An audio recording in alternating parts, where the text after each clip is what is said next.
Bonjour à toutes et à tous les amis, comment allez-vous? J'espère que vous ressentez ces changements très puissants là. C'est vraiment la fin là, on est vraiment à la fin d'un cycle, même si c'est pas encore manifesté, il faut comprendre que les choses dans la nature se passent très progressivement, mais on arrive vraiment à un apex de cette transformation et la victoire de la lumière a toujours été assurée, mais maintenant on va commencer à la voir dans le monde physique et matériel. Quand le grand soleil flash va arriver, ça peut être cette année, l'année prochaine, mais et ça va être vraiment une capitulation complète et totale de toute cette matrice, de tous les contrôleurs de la matrice sombre. Et déjà, tous les dirigeants invisibles qui contrôlaient, qui organisaient tout ça, sont déjà partis de toute manière. Donc c'est vraiment, il faut voir que la période d'attente est finie. Personnellement, il faut chercher quand même à écouter, continuer à écouter la voix du cœur. La voix du cœur, c'est la volonté de Dieu. Donc c'est vraiment, ça a toujours été notre seul guide, nous, en tant que groupe spirituel. On a toujours eu vraiment... et la Terre se prépare à rejoindre la communauté des autres intelligences célestes retrouvées. C'est une planète qui a été isolée des autres corps célestes de notre système solaire. Là, c'est très... Je vais discuter un peu d'astrologie, parce que dès qu'on dépasse le champ de la matrice terrestre, on se rend compte qu'il y a des intelligences supérieures dans le cosmos, qui ne sont pas des objets de vénération. On a besoin de vénérer, mais on doit respecter qu'ils sont supérieurs en intelligence et de pouvoir utiliser ces fréquences, comme les planètes, par exemple, ces corps célestes sont des êtres intelligents, les étoiles, et il y a énormément d'assistance au niveau supérieur. C'est juste on s'est retrouvé un peu isolé ici, hein. Actuellement, là, il y a Vénus aujourd'hui qui passe en bélier, hein. Je pense donc il y a vraiment une activation du feu pour vraiment accélérer ces énergies de manifestation. Il y a une transformation. Personnellement, de toutes les impressions que j'ai eues dans la nuit, d'habitude, on m'a porté plein de choses, et d'habitude, j'étais tenté de vouloir lâcher prise justement pour me détacher de tout ça, alors que l'esprit voulait, j'ai compris que il fallait que je m'approprie ces choses pour les accumuler, pour les posséder. C'était un peu assez étrange, mais enfin, il y a vraiment une recalibration, une réorganisation de tout le subconscient.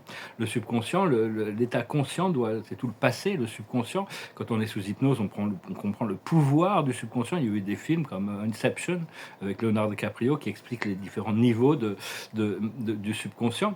Et quand on est sous hypnose, on voit le pouvoir du subconscient. Je vais certainement pouvoir refaire des sessions d'hypnose, mais...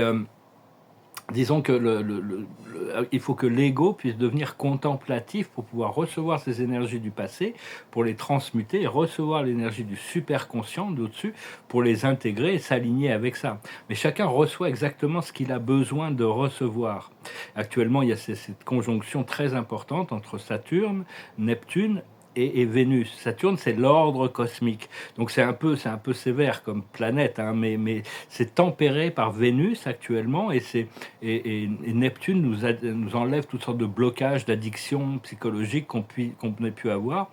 Personnellement, Saturne est une planète très importante dans ma charte solaire, dans ma charte natale, parce qu'elle est en conjonction avec mon ascendant. Puis il y a la planète Vesta quand même, qui est sur l'intégrité, la pureté et l'intégrité au niveau des relations, qui sont aussi en conjonction avec mon ascendant. Et cette planète est très connectée avec la planète la plus importante de ma charte personnelle, qui est la planète Chiron, qui est vraiment la planète la plus importante, qui est en conjonction avec mon soleil à ma naissance, qui est le guérisseur blessé. Je vous recommande d'ailleurs, si vous pouvez le faire, vous pouvez le faire, je pense que tout le monde peut faire ça, c'est de trouver un site pour pouvoir imprimer votre charte natale astrologique. Dans cette charte natale astrologique, avec le plus d'astéroïdes possible, le plus de planètes possible, vous avez vraiment toutes les leçons que vous avez besoin d'apprendre dans cette vie, vous avez tous les filtres de votre perception, il y a vraiment toute la destinée est écrite aussi dans cette charte. C'est-à-dire, c'est vraiment une sorte de... C'est les empreintes célestes qu'on a choisies quand on est né pour... donc c'est vraiment très important. Après ça, il y a des astrologues éclairés qui pourront vous aider à les interpréter. Personnellement, je connais assez bien l'astrologie, mais c'est pas vraiment ma spécialité d'interpréter les chartes astrologiques. Je sais déjà de comprendre la mienne, parce que connais-toi toi-même. C'est important de se connaître soi-même. Après ça, il y a deux formes d'astrologie, hein. Il y a l'astrologie sidérale et l'astrologie tropicale. Pour moi, l'astrologie tropicale a beaucoup plus de sens au niveau de l'âme que l'astrologie sidérale. Si j'ai besoin de naviguer sur un bateau et que j'ai pas d'instrument, je me servirai de l'astrologie sidérale pour naviguer, mais sinon, au niveau de l'interprétation de ce qui arrive au niveau de l'âme, pour moi, l'astrologie tropicale est beaucoup plus puissante. Mais enfin, imprimer cette charte, de toute manière, tous ces filtres resteront valides pendant toute votre incarnation. Vous l'imprimez, vous la posez au mur, et puis petit à petit, bon, vous pouvez lire toutes sortes d'interprétations aussi qui sont données. C'est juste un petit. Mais alors maintenant, on ne peut plus. L'information commence à sortir aussi. On peut voir partout sur Internet toutes sortes de choses qui étaient gardées secret défense, toutes sortes de choses. Maintenant, ça sort, hein, toutes sortes de choses scientifiques aussi, hein, des compréhensions des choses.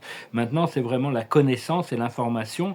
Ça ne veut pas dire qu'il n'y a pas toujours de la désinformation et des fausses informations qui circulent sur Internet, mais il y a beaucoup il y a aussi énormément d'évidence de toutes sortes de corruptions de ce système. Maintenant, c'est vraiment l'éléphant dans la pièce. Les gens qui ne veulent pas voir qu'il y a un problème avec le système, c'est vraiment qu'ils se voilent la face. Donc c'est important d'être conscient de notre subconscient et de ne pas lui laisser nous contrôler. C'est-à-dire que toutes ces choses, il y a beaucoup de choses qu'on fait de manière subconsciente, ce qu'on appelle les habitudes. On a des habitudes cellulaires, des habitudes. Le subconscient, c'est dans ces mémoires cellulaires, il y a tous les talents et toutes sortes de choses qui peuvent remonter de nos vies passées, mais il y a aussi toutes les restrictions cellulaires qui peuvent être comme des addictions ou des vieilles croyances ou toutes sortes de connexions d'âme aussi qui ont besoin d'être libérées. Et donc c'est important de pouvoir revenir à l'immobilité et à l'acceptation inconditionnelle de l'amour et de la lumière de Dieu, au-delà du temps et de l'espace, hein. Apprendre à arrêter de croire que de croire en la matière physique, la matière, de plus croire en cette réalité de l'âme, la réalité du cœur, ce qui nous est montré dans notre conscience. Ça ne veut pas dire que l'âme n'est pas consciente et englobe tout ça quand même, mais les plans d'âme, euh, nos plans d'âme se révèlent quand même de plus en plus, hein. Ils se réveillent aussi depuis un état l'humanité est en train de se réveiller de cet état de transe. Tout le monde était en transe. La télévision, c'est un objet hypnotique. Tout ce qu'on nous a vendu, la connaissance qu'on nous a vendue, nous a mis dans une sorte de transe qui nous a fait accepter une croyance. À force de répéter un mensonge suffisamment longtemps, on finit par l'accepter comme une vérité. Et à partir du moment où on l'accepte comme une vérité, ça devient notre vérité. Donc on doit revenir vraiment on doit vraiment accepter de se réveiller, et toutes les énergies du cœur, on reçoit tout ce qu'on a besoin de recevoir, hein. Ayez confiance dans cette énergie qui vient de l'intérieur. On doit vraiment apprendre à notre ego d'être observateur, et on doit reprendre le commandement de notre esprit mental et de nos émotions, de choisir des émotions positives, même si bon, des fois on doit traverser des champs qui sont pas forcément toujours faciles, mais c'est parce qu'il y a une raison toujours pour ces choses-là. Je tiens quelques oracles. Je vous remercie d'aimer, de partager, je vous remercie de commenter et de souscrire. Pas oublier de souscrire. Je vous remercie pour vos dons, et on va tirer quelques cartes. C'est vraiment l'heure du départ. Voilà, c'est la carte de la journée, c'est l'heure du départ. Il y a tout un nouveau départ qui est là, hein. Maintenant, ça va c'est aujourd'hui, hein, peut-être. De toute manière, il y a plein de choses. Ah, demain soir, j'ai des nouvelles lunettes qui arrivent. Je suis content. Des lunettes à ma vue. Ça fait 10 ans que je n'avais pas changé mes lunettes. Là, j'ai un ami qui m'a permis d'avoir des nouvelles lunettes. Je vous remercie. Et donc, l'observateur la sagesse de la journée, c'est la paix. Cultiver le sens de la paix. La paix, c'est vraiment en retournant dans cette connexion avec notre source, avec Dieu, qu'on peut retrouver la paix de notre esprit, hein. Qu'est-ce qu'il faut comprendre? C'est les âmes sœurs. On n'a pas le choix, les âmes sœurs. C'est un grand bonheur aussi, hein, de pouvoir être connecté profondément au niveau de l'âme. Moi, j'ai 3 connexions profondes au niveau de l'âme. Il y en a une, elle est vraiment dans le passé, il y a 30 ans. Elle a brûlé tous les ponts entre nous. Mais bon, j'étais en train d'écrire cette chanson là pour la chanter tout à l'heure. Et son énergie revenait. C'est assez surprenant. Peut-être qu'on sera amis, peut-être qu'on se reverra, je sais pas. Sinon, j'ai 2 autres connexions d'âme. Une qui me donne beaucoup de difficultés, et puis une qui est très légère et très, très facile. Mais enfin bon, on n'a pas vraiment le choix. On est toujours ramené sur ce qui est important, sur nos connexions d'âme. C'est un peu cette chanson que je vais chanter qui en parle beaucoup.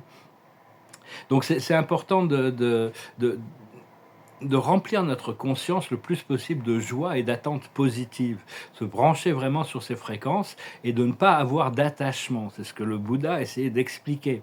Parce que d'abord, ce qu'il faut faire, je vais continuer, c'est vraiment rester en dehors du temps, tic-tac, hein. C'est vraiment le sortir du temps quand même régulièrement. et l'aboutissant, c'est le yin. Les choses vont arriver naturellement, hein, sans avoir besoin de forcer. Donc, je veux parler de cette idée, c'est que le Bouddha expliquait que la vie, c'est la souffrance. Mais la vie n'est pas la souffrance, c'est l'attachement qu'on a aux choses, l'attachement qu'on a aux gens et l'attachement qu'on a à des attentes qui fait qu'on peut souffrir. Donc, c'est vraiment arriver à tout vraiment flotter et arriver à transmuter le drame personnel. Tout le monde vit dans un drame personnel. Il y a des gens qui sont plus équilibrés que d'autres, qui sont plus légers que d'autres, mais enfin, on a tous une sorte de drame personnel qu'on a été obligé de gérer. Même les gens qui montrent toujours des choses positives, ils peuvent leur arriver à l'intérieur d'eux-mêmes, quand ils sont seuls, de se retrouver à vivre certains drames. La scène terrestre, c'est une scène comico-tragique quand même. Mais enfin, on est vraiment sur un point où on se prépare vraiment à se libérer et comprendre que le cœur, c'est notre seul guide, hein, qui nous enseigne la volonté de Dieu. Le cœur, c'est la volonté de Dieu. L'intuition, c'est la voix du cœur. Donc c'est vraiment la seule voie qu'on a besoin. On n'a pas besoin de compas ou de cartes ou quoi que ce soit. On a besoin de suivre la voie du cœur.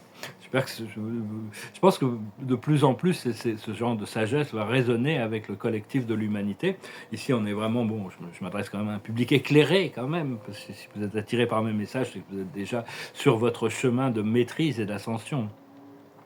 Et comprendre aussi que cette volonté de l'amour de Dieu est en train de dissoudre tranquillement et en silence toutes les illusions et toutes les faussetés qu'il peut y avoir dans cette civilisation et cette société. Parce qu'on a porté ces fardeaux suffisamment longtemps. Tous ces fardeaux maintenant, bon, parce que on n'en a plus besoin. On doit retourner à l'unité, l'amour et la paix. L'invention des deux pouvoirs, ça a été créé pour nous séparer de Dieu, nous séparer de notre source. C'est une déception du côté obscur qui nous fait croire que l'obscurité était aussi puissante que la lumière, et il y avait cette bataille éternelle. Alors qu'en réalité, il n'y a que l'amour de Dieu. On doit vraiment on doit vraiment retourner, apprendre à ce que notre esprit mental accepte la paix et l'unité. Mais il y a quand même besoin de faire du travail. Il n'y a pas besoin d'être tout le temps en train d'essayer de transmuter nos ombres, nos faiblesses, tout ça. Il faut quand même faire un peu de travail tous les jours. Il faut accepter des choses challenging, mais pas tout le temps, hein. Personnellement, l'esprit m'arrête pas de m'envoyer des patates chaudes. Je suis dans ma lumière, dans ma divinité, dans le bonheur, et tout d'un coup, l'esprit m'envoie une patate chaude qui me... Mais bon, j'ai pas le choix, je dois le gérer. Mais de plus en plus, maintenant, j'arrive mieux à le gérer, d'avoir plus de détachement par rapport à toutes ces patates chaudes qui m'envoie. Je peux pas trop discuter de la nature de ces patates chaudes, mais bon, c'est assez délicat quand même. Et donc, donc c'est important de garder toujours des pratiques spirituelles avant de s'endormir, au réveil, pendant la journée. Ça peut être des cérémonies, ça peut être des méditations. Utiliser les cristaux aussi. Actuellement, les cristaux sont vraiment en assistance, hein. Donc, c'est important de suivre les pratiques spirituelles pour rester connecté à l'unité de l'amour et de Dieu. Il y a toutes sortes de techniques, toutes sortes de pratiques, toutes sortes d'exercices qui peuvent revenir ou qu'on a pu pratiquer, qu'on peut retourner, ou se mettre tous les matins dans une bulle de protection de lumière blanche dorée, ou d'utiliser la flamme violette pour la transmutation. Il faut comprendre que toutes les flammes sacrées sont des intelligences divines qui ont des pouvoirs très spécifiques et qui ont leur propre intelligence. Quand vous l'envoyez avec votre intention, elle fait son travail, elle utilise la propre intelligence de Dieu pour travailler. Comme la flamme violette, c'est la flamme des transmutations, c'est l'harmonisation, c'est le mélange de la flamme bleue du pouvoir et la flamme rose de l'amour, et qui est le 7e rayon. Donc voilà les amis, je vais finir avec une petite chanson. C'est une chanson qui parle de l'âme, c'est d'un groupe qui est probablement pour moi le plus important de tous les groupes de musique du XXe siècle, qui s'appelle les Beatles. Pour moi, il n'y a pas d'autres groupes à mon avis, sont plus importants. Et ces chansons ont été écrites il y a 50 ou 60 ans. Moi, elles me touchent encore. Il y a beaucoup d'âme, il y a beaucoup d'esprit dans cette musique. Et c'est pour nous dire que l'âme nous ramène toujours vers les choses importantes, même si ça nous fait souffrir. L'âme nous ramène toujours à ces choses qui sont importantes pour nous. Alors, je vais essayer de la chanter. Je ne l'ai jamais chantée avant. Ça s'appelle A Long and Winding Road. A long and winding road that leads to your door will never disappear I've seen that road before. It always lead me here, lead me to your door. A wild and windy night that the rain washed away has left a pool of tears crying for today. Why leave me standing here? Let me know the way. Many times I've been alone and many times I've cried. Anyway, you'll never know how many ways I've tried. And still they lead me back to the long winding road. You left me standing here a long, long time ago. Don't leave me waiting here. Lead me to your door. But still they lead me back to the long winding road. You left me standing here a long, long time ago. Don't keep me waiting here. Lead me to your door. Chanson extraordinaire de Paul McCartney. Je vais retirer quelques cartes. Je vous remercie de suivre. Je vous remercie de commenter. Je vous remercie de vos likes, vos partages. Je vous remercie infiniment pour vos dons. Bientôt, on va pouvoir passer à l'action, là, se mettre au travail. Là, l'esprit m'a annoncé que je vais pouvoir commencer mon projet. Ça va être extraordinaire. Finalement, la carte de la journée, c'est le leadership. Ça demande du leadership. Hein. Il faut assumer la responsabilité de ses choix et de pouvoir diriger les choses. Hein. Ça va être beaucoup de responsabilités dans ce projet, mais beaucoup de bonheur aussi. Hein. Parce que bon, j'ai une manière de faire les choses, j'ai une manière de voir les choses et de faire les choses. Donc on va essayer de montrer un nouvel exemple, une nouvelle manière de faire. Sans prétention, mais bon, on va quand même démontrer des nouvelles manières d'approcher les choses dans le monde public, dans le monde des affaires et tout ça. Et donc la sagesse de la journée, c'est la pureté, hein, rester concentré sur la pureté, être blanc, être transparent, de petit à petit, laisser l'esprit vous purifier, continuer cette purification. Ce qu'il faut comprendre, c'est les nouveaux départs, vraiment le nouveau départ qui est là. Hein. Ce qu'il faut faire, c'est les miracles. Voilà, il y a des miracles qui arrivent et on va continuer à faire des miracles. Hein, parce que les miracles, c'est juste s'aligner avec cette présence de Dieu et aligner notre intention, notre volonté avec ce pouvoir de Dieu. Et à ce moment-là, les choses se transforment de manière miraculeuse. Et l'aboutissant, c'est le flow. Hein. Vraiment, c'est important de rentrer dans notre flow. D'être pas aller trop vite, pas aller trop lentement. C'est-à-dire...